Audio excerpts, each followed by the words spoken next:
Hello and welcome to our today's lecture. Today we are going to discuss about the endocrine system. Basically, today we are going to start with the most important gland of our endocrine system, which is known as pituitary gland. In our previous lecture, we discussed the basic principles that were required to understand the endocrine system. তো আমরা আগের আগের যে class ছিল সেখানে দেখেছিলাম যে endocrine সিস্টেমটা কিভাবে গঠিত হয়, অর্থাৎ এন্ডোক্রাইন সিস্টেমের যে গঠনতন্ত্র বলতে পারেন আর কি, সেটা আমরা দেখেছিলাম। আর আজকের লেকচারে আমরা এন্ডোক্রাইন সিস্টেম শুরু করতে যাচ্ছি। সেখানে প্রথমেই আমরা দেখব হচ্ছে সবচেয়ে ইম্পর্টেন্ট একটা গ্ল্যান্ড, সেটার নাম হচ্ছে হাইপোথ্যালামাস। তো হাইপোথ্যালামাসটা কোথায় আছে? হাইপোথ্যালামাসটা এটা হচ্ছে আমাদের থ্যালামাস। এই ডিম্ব আকৃতির যে অংশটা আপনারা দেখতে পাচ্ছেন, দিস ইজ থ্যালামাস। এবং তার নিচের দিকে যে অংশটা সেটা হচ্ছে হাইপোথ্যালামাস। এটা থ্যালামাস, তার নিচের দিকে অংশটা হচ্ছে হাইপোথ্যালামাস। এবং এই হাইপোথ্যালামাসের আশপাশে আরো কিছু মস্তিষ্কের অংশ আপনারা দেখতে পাচ্ছেন। তো হাইপোথ্যালামাস কেন ইম্পর্টেন্ট? কারণ hypothalamus is a powerful regulatory centre. Hypothalamus এমন একটা আমাদের এন্ডোক্রাইনোলজির এমন একটা অংশ যার মাধ্যমে অনেকগুলা হরমোন সেগুলোর নিঃসরণ নিয়ন্ত্রিত হয়, এবং সে সমস্ত হরমোনের নিঃসরণ যেভাবে নিয়ন্ত্রিত হয় সে সমস্ত হরমোনের কাজকর্ম সেভাবেই নিয়ন্ত্রিত হয়। সেজন্য হাইপোথ্যালামাসকে বলা হচ্ছে powerful regulatory centre. Hypothalamus is a small portion of the brain situated under the thalamus. তো এখানে আপনারা দেখতে পাচ্ছেন যে হাইপোথ্যালামাসটা হচ্ছে আমাদের যে থ্যালামাস, এটা আমাদের থ্যালামাস, তার নিচে, হাইপো মানে নিচে, তার নিচে একটা অংশ, ছোট্ট একটা অংশ যেটাকে আমরা বলছি hypothalamus. It is a special part which connects the nervous system with the endocrine system. Indirectly, hypothalamus এর মাধ্যমে আমাদের nervous system, central nervous system, peripheral nervous system অর্থাৎ আমাদের ব্রেইনটাকে এন্ডোক্রাইন সিস্টেমের সাথে হাইপোথ্যালামাস হচ্ছে ইন্টিগ্রেট করে, কানেক্টেড করে। অর্থাৎ আমাদের নার্ভাস সিস্টেম যেরকম পুরো বডির সমস্ত কাজকর্ম নিয়ন্ত্রণ করে, তো সেই সমস্ত কাজকর্ম নিয়ন্ত্রণের ভিতরে এটাও একটা নিয়ন্ত্রণ যে এই আমাদের নার্ভাস সিস্টেম হরমোন যেটা নিঃসৃত হয় সেগুলোকে রেগুলেট করবে। তো এই হরমোনের রেগুলেশনটা হয় হচ্ছে আমাদের হাইপোথ্যালামাসের সহায়তায়। এজন্য বলা হচ্ছে হাইপোথ্যালামাস আমাদের নার্ভাস সিস্টেমের সাথে এন্ডোক্রাইন সিস্টেমকে কানেক্ট করতেছে। It is composed of several small portions called nuclei. হাইপোথ্যালামাসের অনেকগুলো ছোট ছোট অংশ আছে এবং এই ছোট ছোট অংশগুলোকে নিউক্লিয়াই বলে। সবগুলা এই নিউক্লিয়াই হচ্ছে বহু বচন আর নিউক্লিয়াস হচ্ছে এক বচন। Hormones secreted by hypothalamus travel to the anterior pituitary and function there. তো পিটুইটারি গ্ল্যান্ড আছে হাইপোথ্যালামাসের নিচে।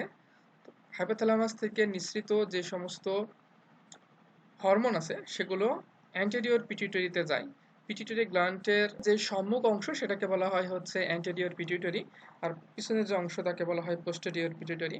তো সম্মুখের যে অংশ আছে সেই সম্মুখের অংশে হাইপোথ্যালামাস থেকে সিক্রেট করা যে সমস্ত হরমোনগুলো আছে সেগুলো সেখানে ট্রাভেল করে যায় এবং সেখান থেকে তারা তাদের ফাংশনগুলো সেগুলো হচ্ছে রেগুলেট করে।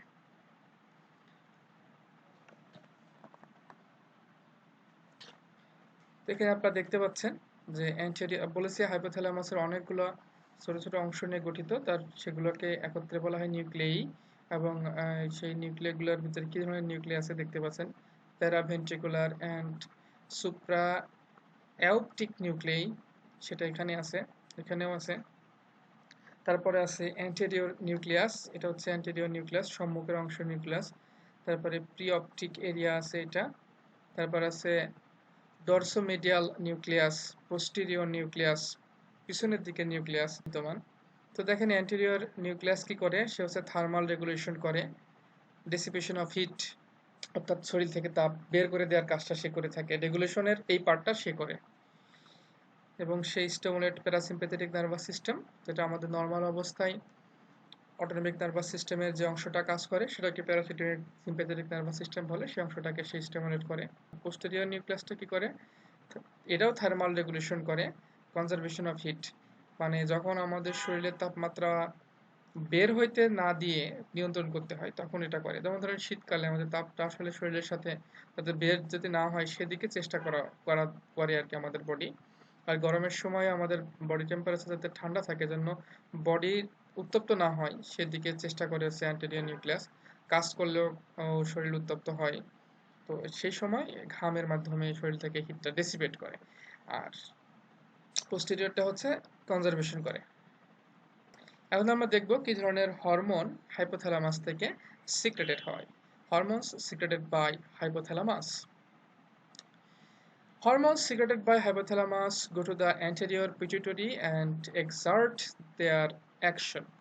আমরা বলেছি যে হাইপোথ্যালামাস থেকে নিঃসৃত হরমোনগুলো আমাদের পিটুইটারি গ্ল্যান্ডের সম্মুখ অংশে যায় এবং সেখানে তাদের অ্যাকশন, তাদের কর্মকাণ্ড সেগুলো হচ্ছে সে প্রদর্শন করে। আমরা একটু পরে দেখব যে পিটুইটারি গ্ল্যান্ড এর অ্যান্টেরিয়র পার্ট কেমন, সেটা আমরা একটু পরে দেখব। তো দেখি আমাদের হরমোনগুলোর নাম এবং তাদের কাজ কি। প্রথম যে হরমোনটা, growth hormone releasing hormone, GHRH, মানে এই হরমোনটার কাজ হলো গ্রোথ হরমোনকে রিলিজ করবে। নাম দেখে এটাই বোঝা যায়। তো আমরা ফাংশন দেখি, it stimulates the secretion of growth hormone. তো এই হরমোনটার কাজ হলো যে গ্রোথ হরমোন সিক্রেশনটাকে পটেনশিয়েট করা, স্টিমুলেট করা।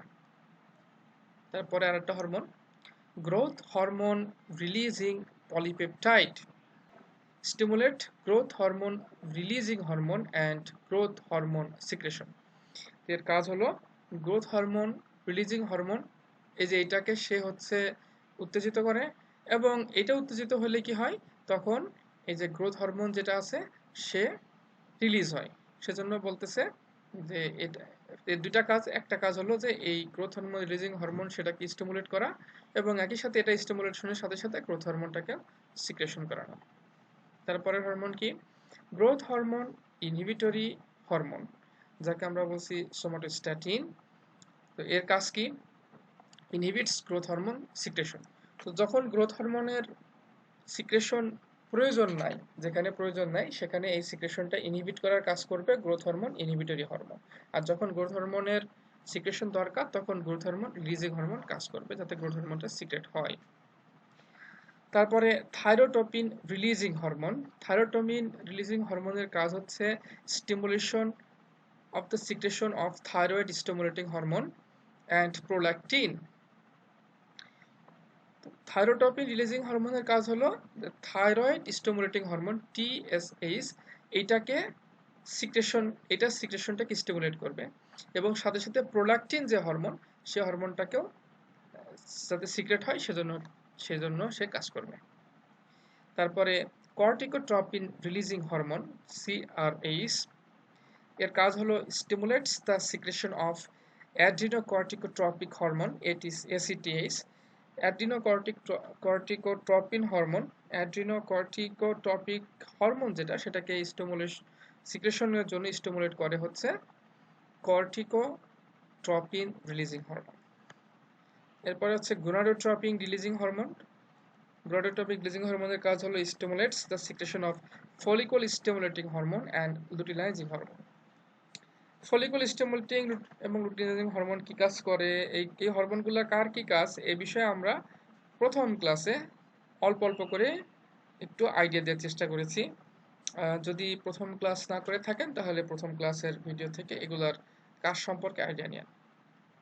অবশ্য ডোপামিন, ডোপামিন আমরা জানি যে it is a kind of neurotransmitter that is release to convey the message from one neurotransmitter to another neurotransmitter. তো কেমিক্যাল যে সিনাপস আছে সেখানে ডোপামিন রিলিজ হবে, নিউরোট্রান্সমিটার হিসেবে কাজ করবে। এটা আমরা যখন আমরা নার্ভাস সিস্টেম চ্যাপ্টার পড়েছিলাম তখন সেটা বলা হয়েছিল। কিন্তু এখানে ডোপামিনটা হরমোন হিসেবে কাজ করতেছে। ডোপামিন কি কাজ করে, inhibits the secretion of prolactin. তো আমরা দেখলাম যে থাইরোট্রপিন রিলিজিং হরমোন সে হচ্ছে প্রোল্যাকটিনের রিলিজটাকে স্টিমুলেট করে, আর ডোপামিন হচ্ছে প্রোল্যাকটিনের যে সিক্রেশন সেটা হচ্ছে ইনহিবিট করে। প্রোল্যাকটিন হচ্ছে এমন একটা হরমোন যেটা হচ্ছে যখন বাচ্চা হয়, তো বাচ্চা হওয়ার পরে তখন বাচ্চা হওয়ার সময় আর কি, যে আমাদের ব্রেস্ট মিল্ক যেটা প্রডিউস করে, যে ব্রেস্ট মিল্ক এর প্রোডাকশন, সেই ব্রেস্ট মিল্কের প্রোডাকশনের কাজটা করে থাকে প্রোলাক্টিনের মাধ্যমে সংগঠিত হয় আর কি।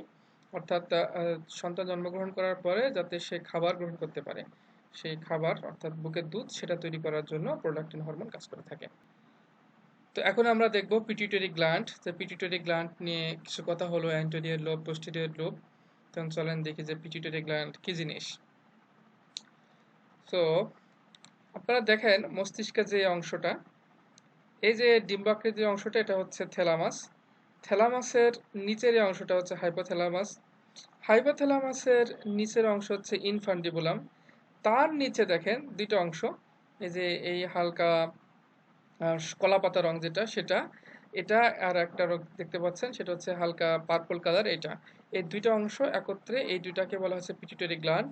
তো পিটুইটারি গ্ল্যান্ডের এই যে হালকা কলাপাতা যে রং, সেটাকে বলা হয় অ্যান্টেরিয়র পিটুইটারি বা সম্মুখের অংশ। অর্থাৎ আপনি যদি মস্তিষ্ককে ডিসেকশন করেন, ও যে এরকম করে আর কি, ওপর থেকে নিচ পর্যন্ত, ওপর থেকে নিচ বরাবর লম্বা লম্বা যদি মস্তিষ্ককে আপনি ডাইসেক্ট করেন, কেটে ফেলেন, কেটে ফেললে আপনার সম্মুখ দিকে যে অংশটা পাবেন সেটাকে বলা হবে অ্যান্টেরিয়র পিটুইটারি। আর পিটুইটারি গ্ল্যান্ডের পিছনের দিকে যে অংশটা সেটাকে বলা হবে পোস্টেরিয়র পিটুইটারি। তো এই দুইটা অংশ একত্রে অনেকটা সোলার দানার মতো, মটরশুঁটি দানা বা সোলার দানা। তো সোলার দানা সম্পর্কে সবাই আইডিয়া রাখেন, এটার দ্বিবীজপত্রী উদ্ভিদ এর দানা হচ্ছে সোলার দানা। এখানে দুইটা বীজপত্র থাকে। তো মনে করেন একটা বীজপত্র হচ্ছে সামনের দিকে, একটা বীজপত্র হচ্ছে পিছনের দিকে। এই সামনের দিকে পিছনের দিকে কিভাবে নির্ধারিত হচ্ছে, যে আপনি কোন দিক থেকে দেখছেন, অর্থাৎ যে এই যে ওপর থেকে নিচের দিকে দেখা, এই যে সামনের থেকে পিছনের দিকে দেখা, এইভাবে দেখলে সামনের দিকে যে অংশটা থাকে সেটাকে বলা হয় অ্যান্টেরিয়র পিটুইটারি, আর যে পিছনের দিকে যে অংশটা থাকে তাকে বলা হয় হচ্ছে পোস্টেরিয়র পিটুইটারি। অ্যান্টেরিয়র পিটুইটারি এবং পোস্টেরিয়র পিটুইটারি একটা বোটার মাধ্যমে আর কি লেগে থাকে। এটা একটু বড় করলে দেখালে তখন বুঝতে পারবেন। তো পিটুইটারি গ্ল্যান্ড সম্পর্কে কি বলা হচ্ছে, the pituitary gland is the smallest pea-sized endocrine gland located in the brain just below the hypothalamus. তো পিটুইটারি গ্ল্যান্ড হচ্ছে মটর দানার মতো, পি সাইজড, খুব ছোট্ট একটা এন্ডোক্রাইন গ্ল্যান্ড, যেটা হচ্ছে আমাদের ব্রেইনের হাইপোথ্যালামাসের ঠিক নিচে সে হচ্ছে অবস্থিত। থ্যালামাস, তার নিচে হাইপোথ্যালামাস, হাইপোথ্যালামাসের নিচে হচ্ছে pituitary gland. It is also called hypophysis. Pituitary গ্ল্যান্ডের অপর একটা নাম আছে, সে নামটা হচ্ছে hypophysis. The pituitary gland is structurally and functionally divided into two sections. কার্যকরী এবং গঠনমূলকভাবে পিটুইটারি গ্ল্যান্ডকে দুই ভাগে ভাগ করা হচ্ছে। একটা হচ্ছে anterior pituitary, the anterior lobe, অর্থাৎ সম্মুখের অংশ। আরটা হচ্ছে posterior pituitary, the posterior lobe, যাকে আমরা বলছি পশ্চাৎ দিকের অংশ। আচ্ছা, তো প্রথমে আমরা দেখি অ্যান্টেরিয়র পিটুইটারি সম্পর্কে। অ্যান্টেরিয়র মানে হচ্ছে ফ্রন্ট, ফ্রন্ট মানে সম্মুখ দিকের অংশ। অ্যান্টেরিয়র পিটুইটারি দেখেন, এটা হচ্ছে আমাদের অ্যান্টেরিয়র পিটুইটারির যে অংশ সেটা, দেখেন এর দুইটা অংশকে আলাদা করে দেখানো হয়েছে। এটা হচ্ছে আমাদের অ্যান্টেরিয়র পিটুইটারির অংশ, যেটা আপনি এই যে লাল রঙের সীমানা দিয়ে দেখানো হয়েছে, আর যে সবুজ রঙের যে সীমানা সেটা দিয়ে দেখানো হয়েছে, এটা হচ্ছে আমাদের পোস্টেরিয়র পিটুইটারি। এখন দেখেন যে এই অ্যান্টেরিয়র পিটুইটারি এটা একটু বড়। অ্যান্টেরিয়র পিটুইটারির সাথে এই যে বোটার মতো অংশ, যে স্টক এটা আর কি, এই বোটার মতো অংশ দিয়েই পোস্টেরিয়র পিটুইটারিটা লেগে আছে। যেটা নীল রং যেটা অংশটা, এটা হচ্ছে হরমোন সিক্রেশনের রাস্তা, অর্থাৎ এদিক দিয়ে রক্ত চলাচলের সময় তার সাথে হচ্ছে হরমোনগুলো নিয়ে আসতেছে। আপনারা জানেন যে কিছু হরমোন আছে যেগুলো আপনার হরমোন মানে এন্ডোক্রাইন হরমোনগুলো, সেগুলো হচ্ছে ব্লাডের মাধ্যমে পরিবাহিত হয়। তো এগুলো হচ্ছে যে সেই ব্লাডের মাধ্যমে পরিবাহিত হচ্ছে। এবং আরো কিছু হরমোন সিক্রেটিং সেল এখানে বিদ্যমান আছে, যেমন এখানে বলা আছে ট্রপিক হরমোন সিক্রেটিং সেল, সেখানে বিদ্যমান আছে। ওকে, তাহলে অ্যান্টেরিয়র পিটুইটারিতে সম্পর্কে প্রথম কথা হলো যে অ্যান্টেরিয়র পিটুইটারির অ্যান্টেরিয়র মানে হচ্ছে ফ্রন্ট। আর এই ফ্রন্ট মানে কিভাবে ফ্রন্ট, যে আপনি যদি মস্তিষ্ককে ডিসেকশন করেন, তাহলে ওপর থেকে নিচের দিকে যদি চিরে ফেলেন করার দিয়ে, তাহলে আপনার সামনের দিকের যে অংশটা থাকবে পিটুইটারি গ্ল্যান্ডে, সেটা হবে হচ্ছে anterior pituitary. The anterior lobe of the pituitary gland can synthesize and secrete several essential hormones. আমাদের anterior lobe যেটা সম্মুখের যে অংশটা পিটুইটারি গ্ল্যান্ডের সেটা হচ্ছে সিনথেসাইজ এন্ড সিক্রেট মানে সে যে এন্ডোক্রাইন গ্ল্যান্ড তার প্রমাণ হলো যে সে সিনথেসাইজও করতে পারে সিক্রেটও করতে পারে এবং এই গ্ল্যান্ড হওয়ার জন্য এটা একটা গুরুত্বপূর্ণ ডেফিনিশনের অংশ ছিল প্রথম ক্লাসে বলা হয়েছিল যে তারা সিনথেসাইজ এবং সিক্রেট করতে পারবে এবং বিভিন্ন ধরনের হরমোন এরা সিনথেসাইজ এবং সিক্রেট করে থাকে The secretion of this hormone is regulated by hypothalamus এবং এই যে হরমোনগুলো সে সিনথেসাইজ করবে তারপর সিক্রেট করবে সেই হরমোনগুলো সিনথেসাইজ এবং সিক্রেশনটা নিয়ন্ত্রণ করে থাকে হচ্ছে আমাদের hypothalamus. Hormones secreted by hypothalamus came to the anterior pituitary through hypothalamo-hypophyseal portal blood vessel.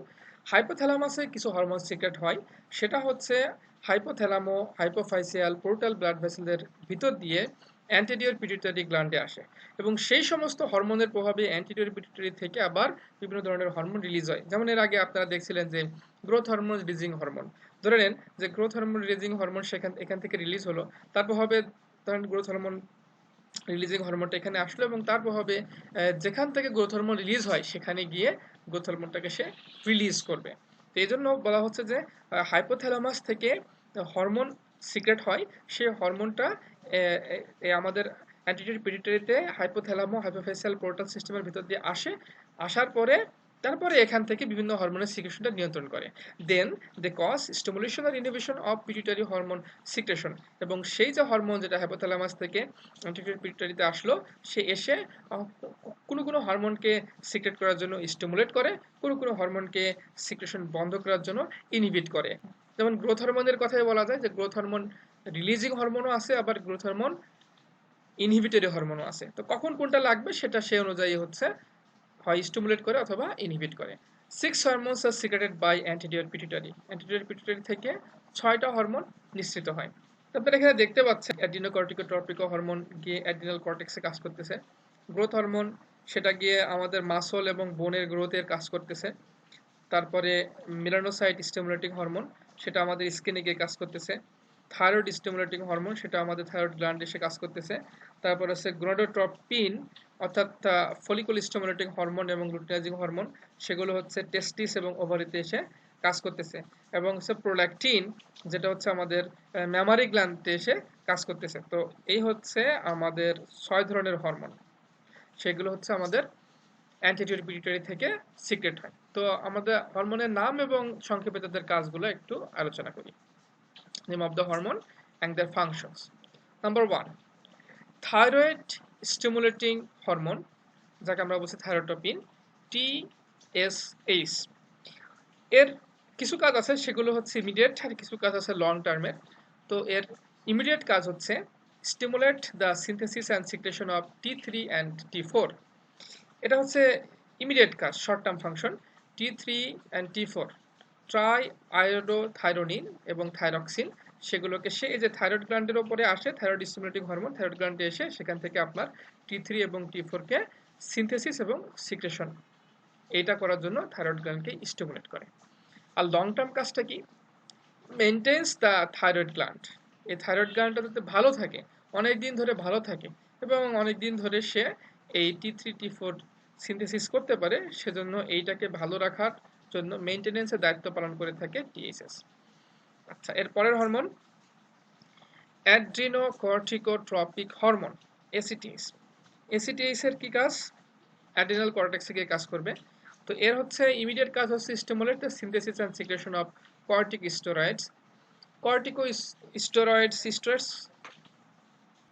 এরা যে কাজগুলো করে থাকে কর্টিকোস্টেরয়েড সেটা হচ্ছে আমাদের যেসব জায়গায় ইনফ্লামেশন হয় এক জায়গায় কেটে গেল ফুলে গেল ঘা হলো ইত্যাদি এইসব যেরকম যে ঘা পচা বা ফুলে যাওয়া কেটে যাওয়া ইনফ্লামেশন এক কথায় যেখানে হয় সেই সমস্ত ইনফ্লামেশনটা রিলিজ করার কাজে কর্টিকোস্টেরয়েডস হচ্ছে ইউজ করা হয় তারপরে তাদের মানে ধরেন আপনার কোনো জায়গায় যদি ওষুধ হিসেবে যখন ইউজ করা হয় কর্টিকোস্টেরয়েড আসলে কর্টিকোস্টেরয়েড মানে কর্টিসলকে মিমিক করে আর কি তো যেমন ধরেন কোনো জায়গায় যদি সোয়েলিং হয় ফুলে যায় যেমন বল্লা কামড়াইলে সেই জায়গাটা ফুলে যায় লাল হয়ে যায় এই ফোলাটাকে কমানোর জন্য লাল অংশ লাল হয়ে যায় সেটাকে কমানোর জন্য অনেক সময় চুলকায় শীতকালে অনেকের পা হাত পা ফুলে যায় চুলকায় তবে অ্যালার্জিক রিয়াকশন হয়। তো এই সমস্ত জিনিসগুলোকে রিলিভ করার জন্য কর্টিকোস্টেরয়েড কাজ করে থাকে। এটা হচ্ছে তার মোটামুটি ইমিডিয়েট অ্যাকশন, যে এই synthesis and secretion of corticosteroid, এই অ্যাডিনোকর্টিকোট্রপিক হরমোন, সেটা হচ্ছে কর্টিকোস্টেরয়েডকে সিনথেসিস এবং সিক্রেশন করে। আর কর্টিকোস্টেরয়েড হচ্ছে এই কাজগুলো করে থাকে, ইনফ্লামেটরি রেসপন্সগুলোকে সে হচ্ছে রিলিভ করে থাকে। আর লং টার্ম কাজ হচ্ছে maintains the adrenal gland. Adrenal gland যেটা আছে, অ্যাড্রিনাল গ্ল্যান্ডটাকে সে হচ্ছে মেনটেন করে থাকে। অ্যাড্রিনাল গ্ল্যান্ডটা মূলত আমাদের কিডনির উপরে অবস্থিত। এই যে এটা হচ্ছে অ্যাড্রিনাল গ্ল্যান্ডের অংশ, এর নিচে হচ্ছে কিডনিটা থাকে আর কি, এটা এর নিচে কিডনিটা থাকে। অ্যাড্রিনাল গ্ল্যান্ডের এই অংশটাকে বলা হচ্ছে ক্যাপসুল, এই অংশটাকে ক্যাপসুল বলা হয়। আর এই যে চারিদিকে যে অংশটা দেখতেছেন এটাকে বলা হয় হচ্ছে কর্টেক্স, আর ভিতরের অংশটাকে বলা হয় হচ্ছে মেডুলা। আর এর ভিতরে যে দেখতে পাচ্ছেন হালকা হালকা অংশ, এটাকে এগুলো হচ্ছে ব্লাড ভেসেল। তো অ্যাড্রিনাল গ্ল্যান্ড আসলে হচ্ছে আমাদের metabolism, immune system, blood pressure ইত্যাদি এই গুরুত্বপূর্ণ ফাংশনগুলো সে পালন করে থাকে। ঠিক আছে, এই গুরুত্বপূর্ণ ভূমিকা পালন করে থাকে। এটা এটা ধরনের হচ্ছে অ্যাড্রিনাল গ্ল্যান্ড। এই অ্যাড্রিনাল গ্ল্যান্ড হচ্ছে যে অংশটুকু অবস্থিত। আচ্ছা, তারপরের হরমোনটা হচ্ছে follicle stimulating hormone, FSH, follicle stimulating hormone. এর ইমিডিয়েট কাজটা কি? ইমিডিয়েট কাজ হচ্ছে stimulates the spermatogenesis in men. Spermatogenesis হচ্ছে জেনেসিস, এটাকে বলা হয় the process for the development of sperm. এর আরেকটা কাজ আছে, সেটা কাজ কি? It stimulates the ovarian follicle maturation in women. এরপর হচ্ছে লুটিনাইজিং হরমোন, এলএইচ। এর কাজ কি? Stimulates testosterone production in men. পুরুষের জন্য টেস্টোস্টেরন প্রোডাকশনটা সেটাকে সে স্টিমুলেট করে থাকে। টেস্টোস্টেরন হচ্ছে এমন একটা হরমোন যার কারণে পুরুষালী বৈশিষ্ট্যগুলো সেগুলো হচ্ছে প্রকাশ পায়। যখন হচ্ছে বয়সন্ধিকাল থাকে, অ্যাডোলেসেন্ট বা জুভেনাইল স্টেজ থাকে, সে সময় পুরুষের পুরুষালী বৈশিষ্ট্যগুলো প্রকাশ করার জন্য এই টেস্টোস্টেরন হরমোন দায়ী। আর মহিলাদের জন্য কি করে? Causes ovulation in women.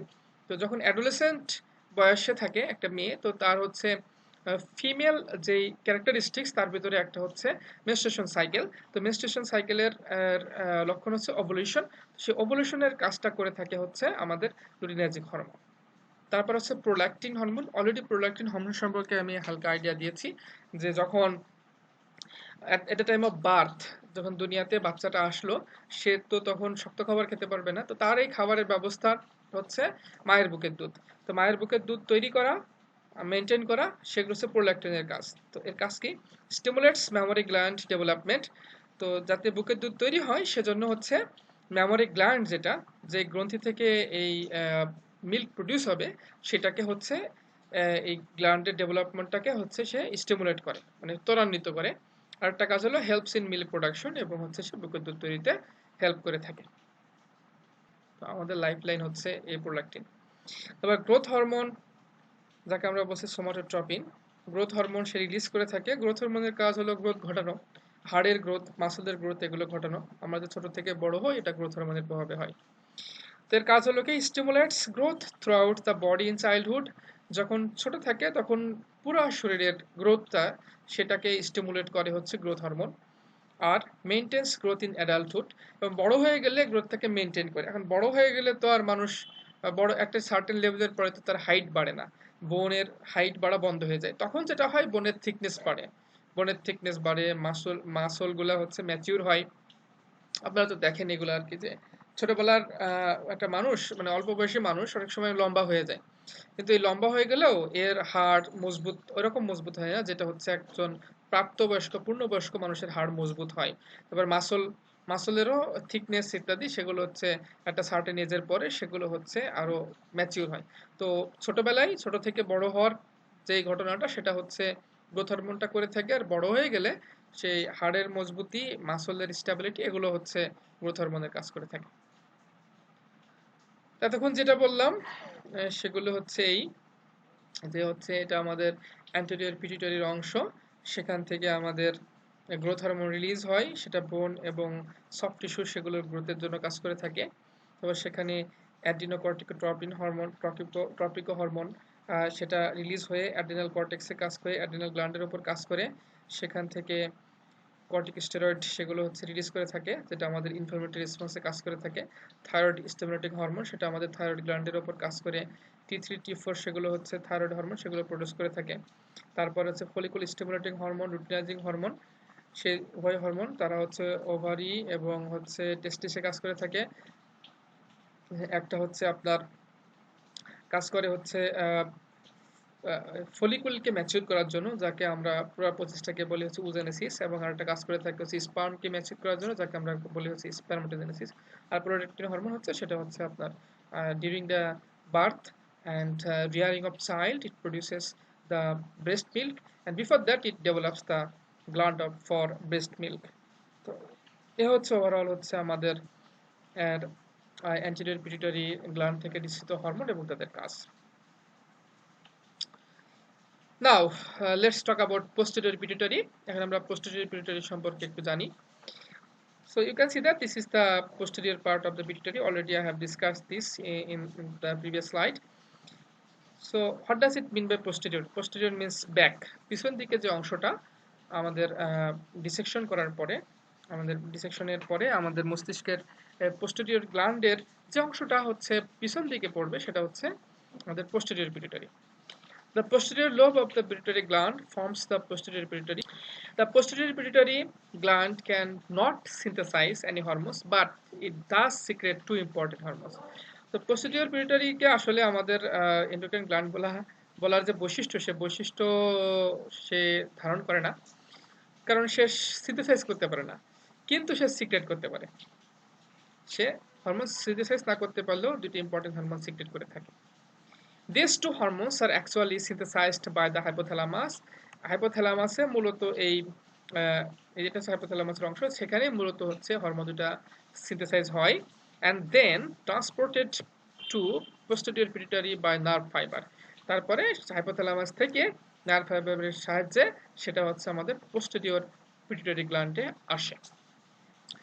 So এটা হচ্ছে দেখেন আমাদের হাইপোথ্যালামাসের অংশ। তারপরে এখানে দেখেন এটা একটা অংশ, এটা একটা অংশ, এটাকে বলা হচ্ছে প্যারাভেন্ট্রিকুলার নিউক্লিয়াস, আর এটা হচ্ছে সুপ্রা অপটিক নিউক্লিয়াস। এই দুই জায়গা থেকে হরমোন তারা সিনথেসাইজ হওয়ার পরে এই যে নার্ভ ফাইবার, এই নার্ভ ফাইবারের ভিতর দিয়ে সে হরমোন দুইটা আসে। আপনারা দেখতেই পাচ্ছেন হরমোন দুইটা কি হইতে পারে, দেখতেছেন যে একটা হরমোন হচ্ছে অক্সিটোসিন আর একটা হরমোন হচ্ছে ভ্যাসোপ্রেসিন। এই হরমোনগুলো তাহলে হাইপোথ্যালামাস থেকে সিক্রেট হয়, এভাবে নার্ভ ফাইবারের ভিতর দিয়ে আমাদের পোস্টেরিয়র পিটুইটারি গ্ল্যান্ডে আসতেছে। তাহলে কি বললাম? The synthesis of the hormone takes place in the hypothalamus. Then the hormone is transported to the posterior pituitary by the help of protein called neurophysis. তারপরে এই হরমোনগুলা নিউরোফাইসিস নামে প্রোটিনের সহায়তায় আমাদের পোস্টেরিয়র পিটুইটারি গ্ল্যান্ডে চলে আসলো। তারপরে এই পোস্টেরিয়র পিটুইটারি গ্ল্যান্ড থেকে তখন এই হরমোনগুলো নিঃসৃত হয়। এই যে ব্লাড ভেসেলটা এখানে যায়, ব্লাড ভেসেলের সাথে এখান থেকে ব্লাড এখানে এন্ট্রি করতেছে, এবং ব্লাডটা যখন এখান থেকে বের হয় তখন সে ব্লাডের সাথে যে হরমোনগুলো থাকে, and then the secretion of the hormones takes place from the posterior pituitary. So we are telling that two important hormones are secreted by the anterior pituitary. আমরা বলছি যে anterior pituitary থেকে দুইটা important hormone secreted হয়.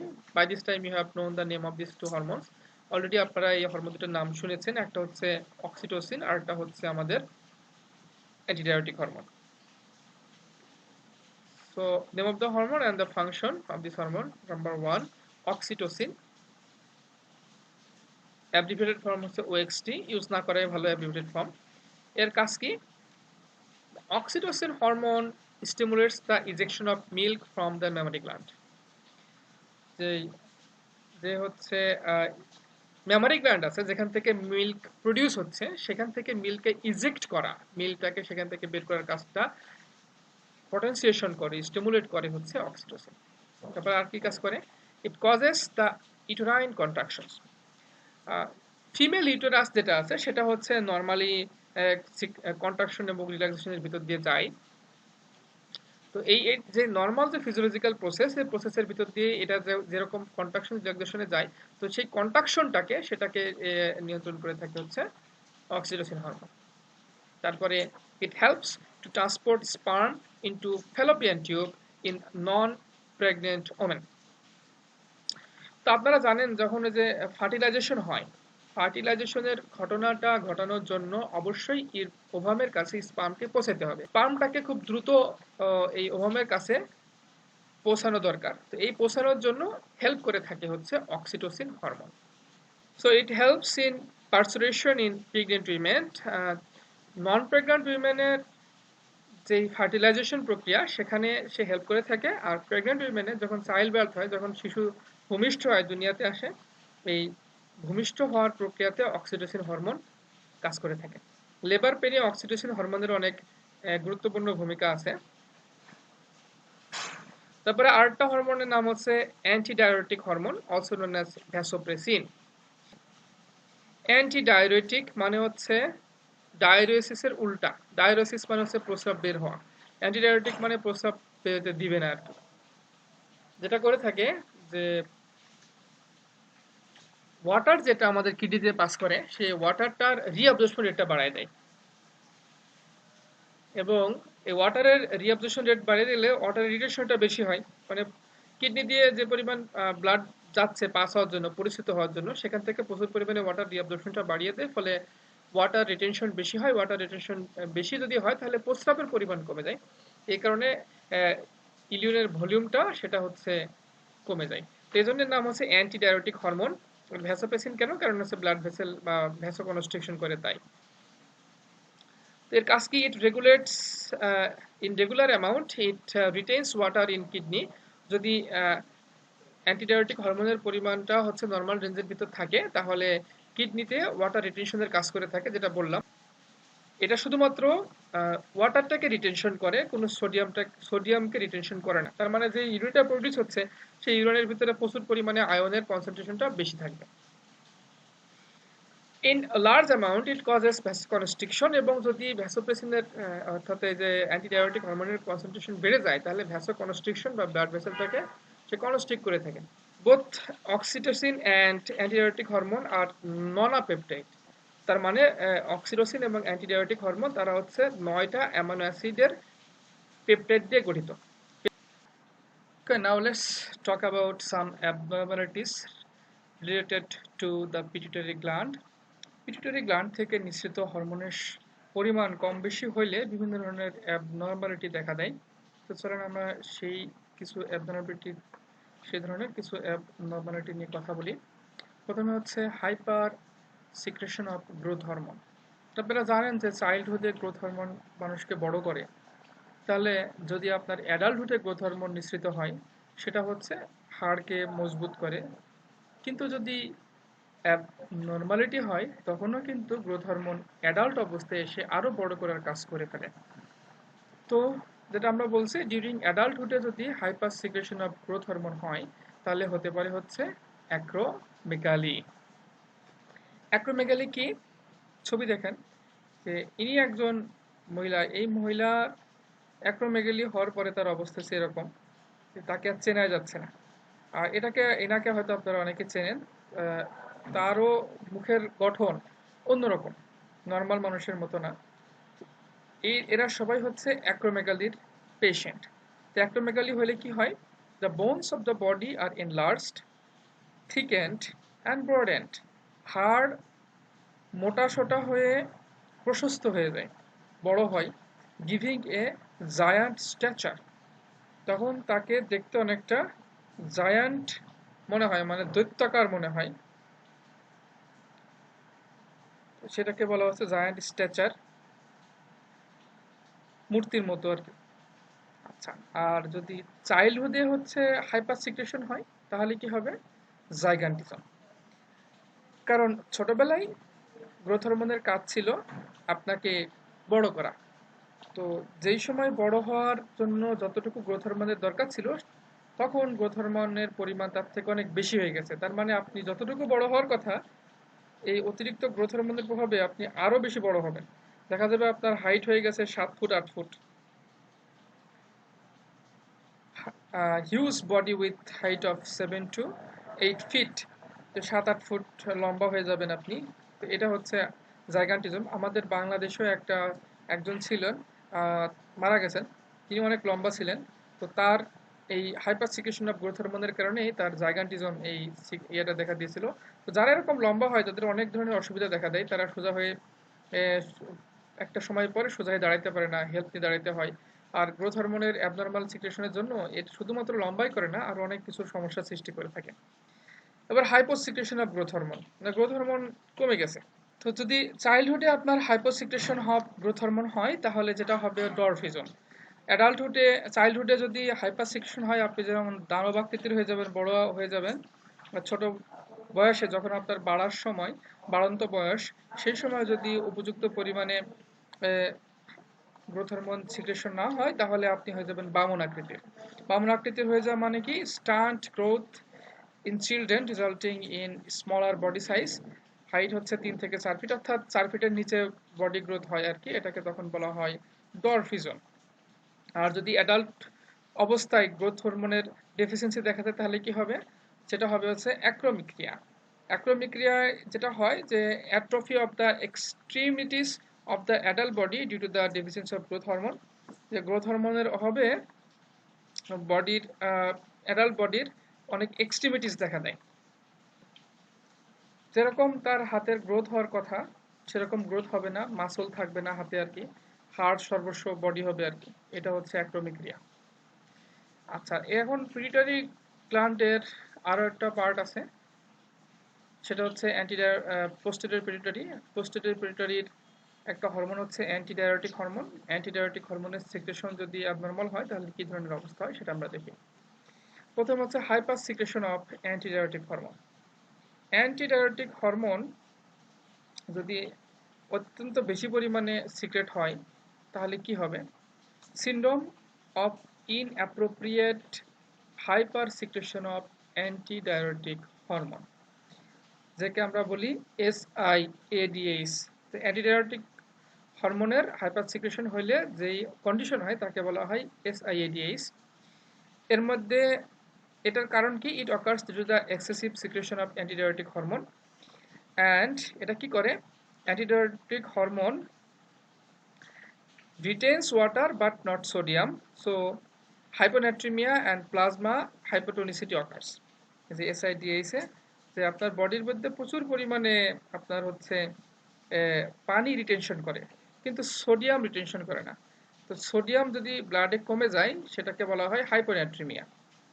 আর প্লাজমায়ও sodium কমে যায়। আর প্লাজমায় sodium কমে গেলে তখন 0.9% সোডিয়াম আয়নের কনসেন্ট্রেশন যদি না থাকে তখন সেটাকে আমরা বলবি হাইপোটোনিসিটি। ফলে আমার বডিতে হাইপোনাট্রিমিয়া হয়, কারণ সোডিয়াম চলে গেছে ব্লাডের সাথে।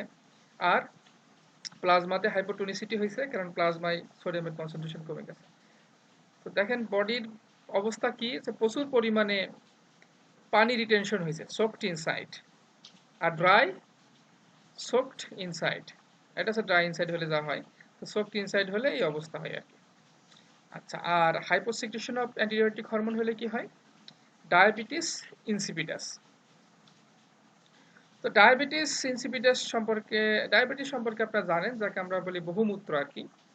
তো ডায়াবেটিস ইনসিপিটাস বলতে আমরা এখানে বোঝাচ্ছি যে যেখানে প্রচুর পরিমাণে আপনার হচ্ছে প্রস্রাব হবে। অ্যান্টিডায়াবেটিক হরমোনের কাজ হলো কিডনি থেকে পানি রিটেনশনটাকে বাড়িয়ে দেয়। নর্মাল কন্ডিশনে সে পানি রিটেনশন করে, ফলে ইউরিন ভলিউমটা কমে যায়।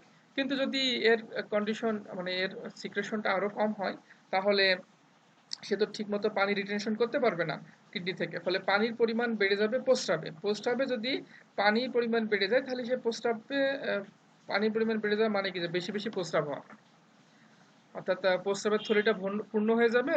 ডিস্টুসাল মাসল, লেপ্টিসর, স্ফিংক্টার মাসল যেগুলো আছে সেগুলোর কাজ হলো যে যখনই আপনার প্রস্রাবের ব্লাডার, যাকে ইউরিনারি ব্লাডার বলি, সেটা যখন ফিল আপ হয়ে যাবে তখন সেটাকে খালি করার চেষ্টা করবে। যেহেতু যেহেতু বেশি পরিমাণে পানি এখানে শোষিত হচ্ছে না, পানি বেশি পরিমাণে চলে যাচ্ছে প্রস্রাবের থলিতে, তাহলে বেশি পরিমাণে প্রস্রাব হবে। It is a type of diabetes that occurs with when urine production is increased and which is due to the increased activity of antidiuretic, which is due to the it is a type of diabetes that occurs when urine production is increased due to decreased activity of antidiuretic hormone. Diabetes insipidus হচ্ছে এমন একটা condition যখন বেশি পরিমাণে প্রস্রাব তৈরি হয়, কারণ হচ্ছে কম পরিমাণে অ্যান্টিডায়াবেটিক হরমোন নিঃসৃত হয় এবং কম পরিমাণে হচ্ছে পানি রক্তে ফিরে আসে আর বেশি পরিমাণে পানি প্রস্রাবে চলে যায়। The symptoms are excessive urination and thirst. যেহেতু পানির পরিমাণ বেশি প্রস্রাবের সাথে চলে যাবে তাহলে কি হবে, প্রচুর পরিমাণে আপনার হচ্ছে পিপাসা লাগবে আর প্রস্রাব তো বের হবেই। তো নর্মাল কন্ডিশনে ইউরিনের পরিমাণ হয় কম, আর যদি এই ডায়াবেটিস ইনহিবিটাস হয় তাহলে ইউরিনের পরিমাণ যায় অনেক বেড়ে। তো এই হচ্ছে অ্যান্টিবায়োটিক হরমোন সিক্রেশনের অ্যাবনর্মালিটিসের কনসিকোয়েন্স। তো এই ছিল আমাদের হচ্ছে আমাদের আজকের লেকচারে। তো আশা করি হচ্ছে লেকচারের টপিকসগুলো বুঝতে পারছেন। কোনো প্রশ্ন থাকলে সরাসরি ক্লাসে জিজ্ঞেস করতে পারবেন, তাহলে কমেন্ট বক্সে লিখতে পারেন, মেসেঞ্জারে কন্ট্যাক্ট করতে পারবেন। Thanks to all for joining the class.